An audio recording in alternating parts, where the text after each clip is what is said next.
Let's get to the point. Karada Japanese massage ang pinakamasarap at pinakamasakit na massage that I've ever experienced. And let's be honest, this is not a sponsored post and my family from New York paid for my very first visit as a gift. Salamat sa family and relatives ko. I tried the AP body treatment and 60 minutes cost 2,295 pesos. AP means Atlas and pelvis areas. They have a 1 hour and a half option pero to be honest, okay na si 60 minutes. Yes, it is expensive for a massage pero the way I look at it, once a year, good siya as a gift for yourself. Kung ma-experience kayo sa mga massage, hindi ito yung relaxing massage na may rainforest sound sa background.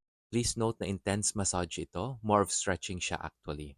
And I need to inform you, may kasama itong neck cracking, which I said no to kasi natakot ako.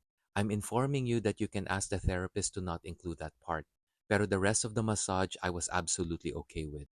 The first half starts with intense stretching. The second half ends with a back massage. The stretching part, na-stretch talaga yung hangganan ko.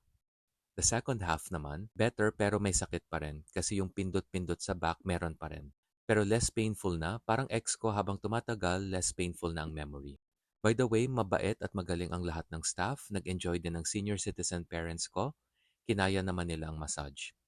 After the massage, ako lang ito ha, I really felt better. I stood up better and moved better. It was a lesson to take care of myself and my body better.